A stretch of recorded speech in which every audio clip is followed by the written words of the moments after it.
अंदाजा आपकी ताकत का लगाया जा सकता है, आपके हौसलों का नहीं। नमस्कार साथियों, मैं Aman Anand, president students welfare association, Manav Bharti university Solan, Himachal Pradesh.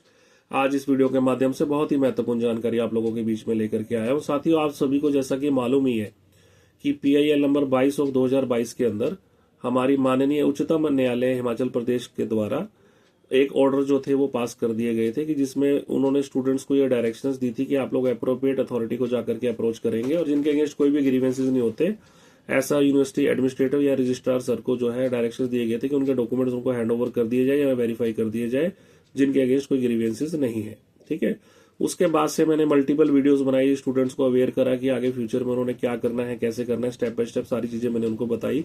But फिर भी जो स्टूडेंट्स के अंदर ना कहीं टेंस का माहौल है, वो परेशान है, कंफ्यूज है कि करें तो करें क्या। देखिए साथियों, कई मुझे लोगों की कॉल आई, कई स्टूडेंट्स की मुझे कॉल आई कि सर हम लोगों ने जो था हाई कोर्ट में पिटीशन फाइल की और उसके बाद हमें रिजल्ट्स जीरो मिले। देखिए, पहली बात तो कोई भी रिजल्ट जीरो नहीं है। किसी भी प्रकार की पिटीशन के अंदर, किसी भी एप्लीकेशन के अंदर हमारी माननीय उच्चतम न्यायालय हिमाचल प्रदेश जी ने ये नहीं कहा कि जो हमारे द्वारा कमेटी कॉन्स्टिट्यूट हुई है हम उन्हीं की अप्रूव लिस्ट पे जो है वो बच्चे जो मेंशन्ड है उन्हीं को हम जेन्युइन मान रहे हैं, रेस्ट ऑफ द स्टूडेंट्स को हम नॉन जेन्युइन मान रहे हैं। ऐसा कहीं भी उन्होंने किसी भी प्रकार से नहीं कहा।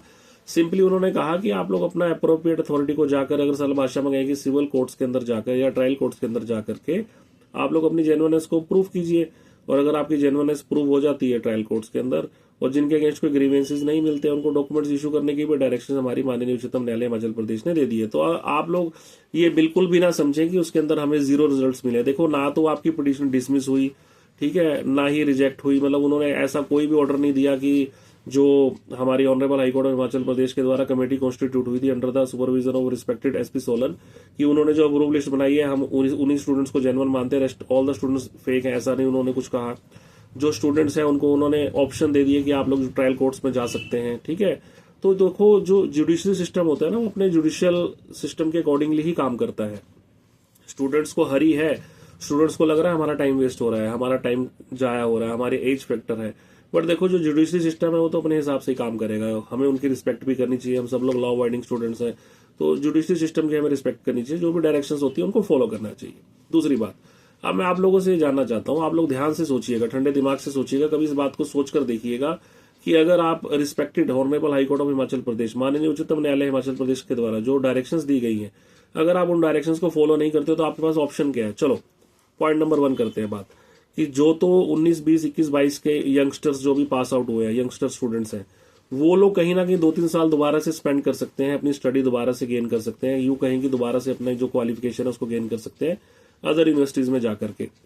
बात आती है कि 2009 में यूनिवर्सिटी एस्टेब्लिश हुई थी, अब 2025 आ चुका है, लगभग 16 साल हो चुके हैं। जिस कैंडिडेट ने 2009 से 12 तक कोई क्वालिफिकेशन गेन की है, किसी ने 9 से 12 में, किसी ने 12 से 15 में, किसी ने 15 से 17 में, और वो कहीं ना कहीं अपनी लाइफ के अंदर सेटल्ड है, ठीक है, अपनी लाइफ के अंदर कहीं ना कहीं सेटल्ड है, तो अगर आज की डेट में अगर वो इन ऑप्शंस को फॉलो नहीं करते हैं, हमारी रिस्पेक्टेड जो कोर्ट ने उनको डायरेक्शंस दिए उनको फॉलो नहीं करते हैं, तो फिर उनकी क्वालिफिकेशन का तो कोई मतलब नहीं रह जाएगा। अगर उनकी कोई वेरिफिकेशन नहीं होती है या उनका रिकॉर्ड अवेलेबल नहीं है और वो फॉलो भी नहीं कर रहे हैं डायरेक्शंस को, तो फिर तो उनकी जो क्वालिफिकेशन है वो जीरो ही मानी जाएगी ना। क्योंकि कल को अगर कोई वेरिफिकेशन आती है, अगर आपका रिकॉर्ड यहाँ नहीं होगा अकॉर्डिंग टू पैरामीटर्स, तो वो तो जेन्युइनली वेरीफाई नहीं होगा, है ना। तो उसमें तो वेरीफाइड या नॉट वेरीफाइड वाली कंडीशन एप्लीकेबल हो जाएगी। तो सपोज करो कि 9 से 12 में, सपोज करो 3 साल को कोर्स करके बैठा है, 12 से 22 और अब 25 चल रहा है, ठीक है, लगभग 13 साल हो चुके हैं अपनी लाइफ के, वो दे चुका है, अपनी लाइफ के अंदर सेटल्ड है, अपनी फैमिलीज के अंदर सेटल्ड है। उसके पास तो कोई ऑप्शन नहीं है कि दोबारा से क्वालिफिकेशन को गेन करे। अगर करता भी है तो सारा का सारा जो उसका प्रीवियस जो था एक्सपीरियंस वो जीरो माना जाएगा। कई स्टूडेंट्स है जो गवर्नमेंट जॉब के अंदर है, रिजाइन डाल के दोबारा से क्वालिफिकेशन अगर वो लोग गेन करते हैं तो दोबारा से एज फैक्टर की वजह से उनको नौकरी मिलेगी नहीं मिलेगी, वो भी ऑप्शन है। तो देखिए, ऑप्शन कोई है क्या अगर इसके अलावा आपके पास, मुझे आप लोग बताइए। देखो, 3 ऑप्शन जो मुझे आज की डेट में मुझे जो समझ आते हैं, जो तो अभी हाल फिलहाल पास आउट स्टूडेंट्स हैं 19, 20, 21, 22 वाले, अगर उनको लगता है कि हमें लिटिगेशन में नहीं जाना, अगर उन्हें लगता है कि हमें जो है कोर्ट्स के अंदर नहीं जाना या हमें कोर्ट्स के अंदर सिविल सूट्स को फाइल नहीं करना, तो उनके पास तो ये ऑप्शन है कि वो दोबारा से कहीं पर भी एडमिशन लेके अपनी स्टडी को कंटिन्यू कर सकते हैं। क्योंकि अभी वो यंगस्टर्स हैं, मतलब 18, 20, 21, 22 साल के हैं, तो 24, 25, 26 साल तक भी वो लोग अपनी क्वालिफिकेशन को गेन कर लेंगे, जो बेसिक कोर्सेज 2-3 साल के ही होते हैं। बट सवाल होता है जो अपनी लाइफ के अंदर सेटल्ड है, पहले से पास आउट है। अब कोई 2012 में अगर बीए करके किसी बैंक में मैनेजर लग गया होगा, सपोज करो फॉर एग्जांपल, और 13 साल की उसकी सर्विस हो गई है, तो वो इस टाइम पे अप्रोक्सीमेटली 35 से 40 के बीच में उसकी एज होगी। दोबारा से बीए करेगा 43 का हो जाएगा, तो अपनी लाइफ के अंदर क्या करेगा? तो मतलब मैं आप लोगों से पूछ रहा हूँ इसके अलावा ऑप्शन क्या है? देखो 3 ऑप्शन बताए। पहला, जो यंगस्टर्स हैं 20 से 22 साल की उम्र में, वो लोग कहीं पर एडमिशन ले सकते हैं, एडमिशन लेके अपनी लाइफ को सेटल डाउन कर सकते हैं और इनके ऊपर सूट फॉर डैमेजेस फाइल कर सकते हैं, ताकि उनसे जो कंपनसेट है उनको मिल सके या वो कंपनसेट हो सके, वो उनके पास ऑप्शन बचता है। दूसरा ऑप्शन ये है कि as per the directions of the honourable high court of Himachal Pradesh, आप एप्रोप्रिएट अथॉरिटी मींस की ट्रायल कोर्ट्स में अप्रोच कीजिए और अपनी जेन्युइननेस को प्रूव कीजिए। तीसरा ऑप्शन ये बचता है कि अगर आप सेटिस्फाइड नहीं है, जो हमारी respected honourable high court of Himachal Pradesh ने ऑर्डर पास किए हैं, अगर आपको लगता है कि हम उससे सेटिस्फाइड नहीं है, तो आप लोग जो है देश की जो है रिस्पेक्टेड सर्वोच्च न्यायालय honourable supreme court of India में भी अप्रोच कर सकते हैं। देखो हाल फिलहाल आज के डेट में 3 ऑप्शंस मुझे नजर आते हैं। 3 में से 2 ऑप्शंस तो देखो सब लोग अवेल कर सकते हैं। तीसरा ऑप्शन मेरे हिसाब से वही लोग अवेल कर सकते हैं जो अभी यंगस्टर्स हैं, अपनी लाइफ में सेटल्ड नहीं है, अनमैरिड है, ठीक है। बट बाकियों का भी तो देखना पड़ेगा ना कि उनके लिए क्या करना है। तो इसके अलावा तो कोई ऑप्शन है नहीं। तो अगर आप लोग ये सोच रहे हैं कि 0 रिजल्ट्स मिले हैं, देखिए पहली बात तो ऐसा कुछ नहीं है कि 0 रिजल्ट्स मिले हैं। आप लोगों ने जो अपनी बात उठाई, अपनी प्रॉब्लम से जो था, अपने ऑनरेबल हाईकोर्ट ऑफ हिमाचल प्रदेश को अप्राइज करवाया, उन्होंने उसके अंदर संज्ञान लिया। संज्ञान लेने के बाद उन्होंने स्यू मोटो लेकर के जो थी पीआईएल को 2022 के अंदर कमेटी जो थी वो under the supervision of respected SP Solan sir उन्होंने कॉन्स्टिट्यूट करी। 2400-2500 बच्चों का अप्रूव लिस्ट में नाम आ गया था। तो जैसा मैं पिछली वीडियो में बता भी चुका हूँ, 400-500 की जो थी प्रीवियस क्वालिफिकेशन का रिकॉर्ड अवेलेबल नहीं था। 400-500 स्टूडेंट ऐसे थे जो कोर्स ड्रॉप कर गए और 700-800 बच्चे ऐसे जिनका जो है नेम करेक्शन की वजह से वो लोग अटके हुए हैं। तो मेरे हिसाब से 500 से 600 बच्चों को जो है डिग्री इशू हो गई है, वेरीफाई होगी। चलो 500-600 को तो मिली, उन्होंने अपनी आवाज उठाई, तो उन्होंने कुछ अप्रोच किया तो कुछ ना कुछ तो रिलीफ मिला। तो ऐसे आप लोग भी अगर अप्रोच करेंगे, अभी तो हमारे पास ऑप्शन पड़े हुए हैं। देखिए कई सारे मैं एग्जांपल देता हूँ। हाल फिलहाल अगर आप लोगों को याद होगा कि 2024 के अंदर चंडीगढ़ के अंदर मेयर्स के इलेक्शन हुए थे, तो उसमें क्रॉस वोटिंग के एलिगेशन लगे थे और बीजेपी ने अपना मेयर वहां पे बना दिया था। मामला respected honourable high court of Punjab and Haryana के अंदर गया, तो उन्होंने उसको जो था डिले कर दिया, या यूं कहें कि उसमें जो थी लंबी डेट दे दी। तो उसके बाद ये मामला जो था हमारी honourable supreme court of India के अंदर गया। तो वहां पे जो बेंच ने डिसीजन लिया कि भाई जो वोट्स हुई हैं, अगर उसमें कटिंग्स हैं तो भी जो वोटिंग हुई है उसी को वैलिड माना जाएगा और आम आदमी पार्टी का मेयर आज की डेट में चंडीगढ़ में बैठे हुए हैं। और ऐसे कई सारे मामले हैं। अगर आप रिसर्च करेंगे, अगर आप अच्छी लॉ रिसर्च करते हैं, गूगल पे भी देखेंगे, तो अगर ट्रायल कोर्ट्स के अंदर अगर जो भी एप्लीकेंट्स थे उनको अगर रिलीफ नहीं मिला या ऑनरेबल हाई कोर्ट्स के अंदर रिलीफ नहीं मिला, तो कई फैसले ऐसे हैं जो ऑनरेबल सुप्रीम कोर्ट के अंदर जो थे वो बदले गए। तो मेरा तो यही मानना है, मेरे ये निजी विचार है, किसी के किसी भी प्रकार के विचार हो सकते हैं। देखो लाइफ है, जब तक जीना इसी का नाम है। अपनी होप लाइफ के अंदर कभी नहीं छोड़नी चाहिए, ठीक है।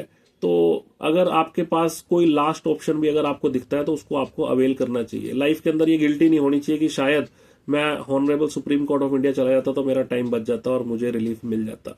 दूसरी बात, बार बार मैं स्टूडेंट्स को बोलता आ रहा हूँ, आज तक बोलता आ रहा हूँ कि जो भी स्टूडेंट्स हैं वो लोग इस बात पे ना बैठे रहें कि कुछ कॉमन, सबके लिए कॉमन कोज ऑफ एक्शन लिया जा रहा है या कॉमन कोई ऐसा केस रेडी किया जा रहा है। देखिए आज की डेट में ऑनरेबल हाईकोर्ट ऑफ हिमाचल प्रदेश के डायरेक्शंस के अकॉर्डिंगली हर किसी स्टूडेंट की अपनी रिस्पॉन्सिबिलिटी है अपनी जेन्युइननेस को प्रूव करने के लिए। हाँ, जेन्युइननेस प्रूव करने के लिए सूट्स कैसे फाइल होंगे, क्या क्या स्पॉटिंग डॉक्यूमेंट्स चाहिए, उन सब चीजों में हम आप लोगों की हेल्प कर सकते हैं। वो हम शुरू से ही करते आ रहे हैं, लगभग 4 साल से स्टूडेंट्स की हम लोग फेवर कर रहे हैं, स्टूडेंट्स की हेल्प कर रहे हैं। बट हाँ, जेन्युइननेस प्रूफ करने के लिए देखो आपको खुद ही स्टेप अप होना पड़ेगा, कदम आगे बढ़ाने पड़ेंगे, तो ही जेन्युइननेस प्रूफ होगी। उसके बाद honourable supreme court of India में भी अगर आप लोग जाते हैं तो देखिए अब आप लोगों को घरों से निकलना पड़ेगा।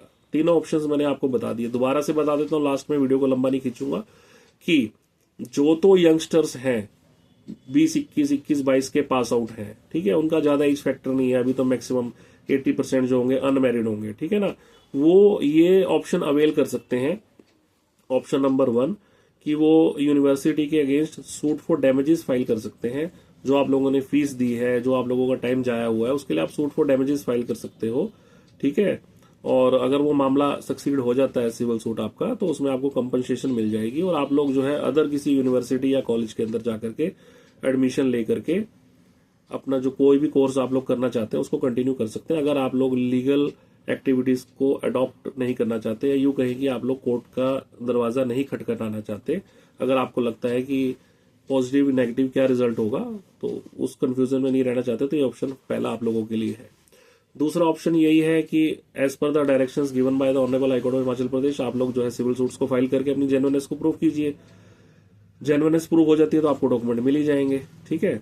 और तीसरा ऑप्शन यही है कि अगर आपको इमीडिएट रिलीफ चाहिए तो आप लोग जो है honourable supreme court of India में भी जा सकते हैं। बेसिकली हम लोग जा भी रहे हैं सुप्रीम कोर्ट ऑफ इंडिया में, हमारी जो है बात चल रही है, अभी हमारे डॉक्यूमेंट्स जो है वो कलेक्ट हो रहे हैं, सारे के सारे सर्टिफाइड कॉपीज आ रही है। मेन तो हम लोग पैरामीटर रिलैक्सेशन के लिए ही जा रहे हैं कि मैक्सिमम जो स्टूडेंट्स हैं अप्रोक्सीमेटली 7 से 8 हजार के आसपास स्टूडेंट्स होंगे जो सिर्फ इसी प्रॉब्लम में फंसे हुए हैं कि किसी का ग्रीन शीट में नाम है तो डिस्क्लोजर में नहीं है, डिस्क्लोजर में तो ग्रीन शीट में नाम नहीं है। तो ऐसे नंबर ऑफ स्टूडेंट्स जो है उन्होंने हमें अप्रोच भी किया है। तो अगर आप लोग भी इंटरेस्टेड होंगे honourable supreme court of India के अंदर अपने केस को फाइल करने के लिए, तो आप लोग हमें 929 कॉल कर सकते हैं। मैं अपना नंबर और ईमेल आईडी डिस्क्रिप्शन में दे दूंगा। इसके अलावा अगर आप लोग सिविल सूट्स फाइल करने में इंटरेस्टेड है, आपको कोई भी हेल्प चाहिए, कोई भी गाइडेंस चाहिए, कोई भी सपोर्टिंग डॉक्यूमेंट चाहिए, फ्री ऑफ कॉस्ट आप लोग मुझे 929 कॉल कर सकते हैं, आपको सारे के सारी चीजें अवेल करवाई जाएंगी। और इसके अलावा तीसरा ऑप्शन जो है मैंने वो आप लोगों को बता ही दिया कि आप लोग जो है सूट फॉर डैमेजेस फाइल करके अपना फर्दर क्वालिफिकेशन के लिए कहीं और पे एडमिशन लेके अपनी स्टडी को कंटिन्यू रख सकते हैं। अगर आप लोगों को लगता है कि मेरा माइंड डिस्टर्ब रहता है, मैं अपनी लाइफ में सेटल नहीं हो पा रहा हूँ, या मैं अपनी स्टडी के ऊपर कंसंट्रेट नहीं कर पा रहा हूँ, कुछ मैं एग्जाम्स की तैयारी कर रहा हूँ उसकी भी नहीं कर पा रहा हूँ ड्यू टू लीगल हेक्टिक या लीगल टेंशन की वजह से, तो आप लोग जो है इसको ड्रॉप करके सूट फॉर डैमेजेस फाइल करके आप लोग स्टडी कंटिन्यू कर दे। बट ये यंगस्टर्स के लिए है, ये उनके लिए नहीं है कि जो अपनी लाइफ के अंदर कहीं ना कहीं सेटल्ड हैं और आज की डेट में 10-12 साल का उनका एक्सपीरियंस है। देखो एक्सपीरियंस के बिहाफ पे ही आपकी सीनियरिटी काउंट होती है। किसी भी फील्ड में चले जाओ, चाहे सिविल इंजीनियर हैं, कोई इलेक्ट्रिकल इंजीनियर है, मैकेनिकल इंजीनियर्स हैं, बैंक्स के प्रोफेशन में है, किसी भी प्रोफेशन में आपकी सीनियरिटी तब काउंट होती है जब आपकी क्वालिफिकेशन के बाद आप लोग उस सेक्टर के अंदर आ जाते हो। सपोज करो कोई 2013 के अंदर वर्किंग में आता है, सपोज करो किसी ने बैंक के अंदर 2013 के अंदर ज्वाइन किया, ठीक है, तो स्टार्टिंग में ज्वाइन करके लोअर पोस्ट के ऊपर उसने ज्वाइन किया होगा, 24-25 में आते आते वो मैनेजर हायर लेवल्स पे जनरल मैनेजर तक पहुंच जाते हैं लोग, वो पहुंच गए होंगे, तो उनका एक्सपीरियंस क्या काउंट होगा कि आफ्टर ग्रेजुएशन उनके पास 10 साल का एक्सपीरियंस है, ठीक है। बट अगर आप लोग वेरिफिकेशन नहीं करवाते हैं, सिविल सूट्स फाइल करके अपनी जेन्युइननेस को नहीं प्रूव करते हैं, या आपको कहीं से रिलीफ नहीं मिलता है, तो अगर आपकी रीवेरिफिकेशन होती है, देखो कई ये पॉइंट भी अच्छा है, कई बच्चे मुझे बोलते हैं कि सर हमने तो ऑलरेडी वेरिफिकेशन करवाई हुई है, हमें यूनिवर्सिटी से ही डॉक्यूमेंट मिले हैं, यूनिवर्सिटी से ने ही हमें डिग्रीज भेजी थी, बाय पोस्ट भेजी थी, हमने वहां डीडी से पेमेंट करी थी। तो देखिए साथियों, मैं इन सब चीजों का एक ही जवाब आपको देना चाहूंगा कि as per the state university के ऊपर ही स्कैम के चार्जेस लगे हुए हैं। वो सही है या गलत है वो हमें नहीं पता, बट स्टेट के अनुसार, पुलिस के अनुसार यूनिवर्सिटी ने ही स्कैम किया है और लगभग 36,000 के आसपास फेक डिग्री इन्होंने बांटी है। ये जो है पब्लिकेशन वगैरह जो हुआ था उसके अकॉर्डिंगली। तो जो स्टेट अगर क्लेम करेगी कि यूनिवर्सिटी ने ही स्कैम किया है, अगर सरल भाषा में कहेंगे पुलिस कह रही है कि यूनिवर्सिटी ने ही जो है फर्जी डिग्रियां बांटी है या नहीं है, वो मैटर ऑफ ट्रायल है, ठीक है। वो कोर्ट्स डिसाइड करेंगी कि स्टेट का ये क्लेम जेन्युइन है या नॉन जेन्युइन है, असल में फर्जीवाड़ा हुआ है या नहीं हुआ। ये मैटर ऑफ इन्वेस्टिगेशन होता है, मैटर ऑफ ट्रायल होता है, इसके ऊपर हम कोई टिप्पणी नहीं करेंगे। बट हाँ, स्टेट के हिसाब से अगर 36,000 डिग्री इन्होंने फेक बांटी है, तो अगर आपने वेरिफिकेशन भी करवा ली और अगर आपने डिग्री यूनिवर्सिटी से ही ली है और अगर आपको डिग्री यूनिवर्सिटी से बाय पोस्ट भी आई, तो वो बातें नल एंड वॉइड हो जाती हैं, क्योंकि स्टेट यूनिवर्सिटी को ही एलिगेशन लगा रखा है या यूनिवर्सिटी के ऊपर एलिगेशन लगा रखे हैं कि इन्होंने जो है फेक डिग्रीज बांटी हैं। वो प्रूव होंगे या नहीं होंगे वो मैटर ऑफ इन्वेस्टिगेशन है, मैटर ऑफ ट्रायल है। बट हाँ, तो इस चीज का हो सकता है आप लोगों को जवाब मिल गया हो कि इस चीज से कोई फर्क नहीं पड़ता कि डिग्री आपने कहाँ जाकर ली, कैसे ली, बाय पोस्ट आई, खुद आपने रिसीव करी। आज के डेट में सिनेरियो ये है कि स्टेट यूनिवर्सिटी के ऊपर ही ये क्लेम कर रही है कि इन्होंने फेक डिग्रीज बांटी है, तो फेक वेरिफिकेशन भी कर दी होगी, ऐसा सब कुछ पुलिस का कहना है। इनमें कितनी सच्चाई है ये तो कोर्ट से, हमारी जो रिस्पेक्टेड कोर्ट्स है वो डिसाइड करेंगे, ठीक है। तो होपफुली आप लोगों को सब कुछ समझ आ गया होगा। तो 3 ऑप्शंस मैंने आप लोगों को बता दिए, ज्यादा पैनिक होने की जरूरत नहीं है। देखिए, पैनिक होने की तब जरूरत थी जब respected honourable high court of Himachal Pradesh ये अपना ऑर्डर दे देती कि भाई जो अप्रूव लिस्ट एसआईटी ने या सपोज करो कमेटी ने बनाई है अप्रूव लिस्ट, वो ही बच्चे जेन्युइन है, रेस्ट ऑफ द जो स्टूडेंट्स है वो नॉन जेन्युइन है, हम इनको जेन्युइन नहीं मानते और हम इसको डिसमिस कर रहे हैं, ठीक है। उस कंडीशन में पैनिक होने की जरूरत है। इसमें तो पैनिक होने वाली कोई बात ही नहीं है। उन्होंने तो सिंपल आपको रास्ता दिखाया कि आप उस रास्ते पे चलिए, आपको मंजिल मिल सकती है। रास्ते सारे हमने भी आपको बता दिए, ठीक है। तो अगर आप लोग इस बात से निश्चिंत होकर के बैठे हैं कि हमारी ऑलरेडी वेरिफिकेशंस हो चुकी हैं और हम लोग तो ऑलरेडी वेरीफाइड है, हमें तो कोई प्रॉब्लम नहीं। देखो लाइफ के अंदर कभी भी प्रॉब्लम आ सकती है। हाल फिलहाल मुझे कई केसेस देखने को मिले थे कि जिनके ऑडिट में ये आ गया था कि ये स्टूडेंट्स जो है या ये जो हमारे एम्प्लॉयज है मानव भारती के, उनकी रीवेरिफिकेशन कराओ, रीवेरिफिकेशन में सबकी नेगेटिव रिप्लाई चलेंगे। ठीक है, तो आप लोग बिल्कुल अपनी लाइफ के अंदर बिल्कुल भी कोई रिस्क मत लीजिए, अवेयर रहिए। इन पर्सन आप यूनिवर्सिटी में जाकर के भी अपनी वेरिफिकेशन करवा सकते हैं। वेरिफिकेशन करा के एक्चुअली में आपकी पोजीशन क्या है, अपनी फैक्चुअल पोजीशन से तो प्राइज होती है। अगर कोई प्रॉब्लम का पता होगा तो उसका इलाज भी हो जाएगा, हर एक चीज का इलाज होता है, ऐसी कोई दिक्कत वाली बात नहीं है। बट प्रॉब्लम पता तो होगी, प्रॉब्लम है क्या। सडनली कोई प्रॉब्लम आ जाती है उसमें भी दिक्कत होती है। तो देखो इसमें मेरे हिसाब से लास्ट में ये है कि पैनिक होने की बिल्कुल भी जरूरत नहीं है।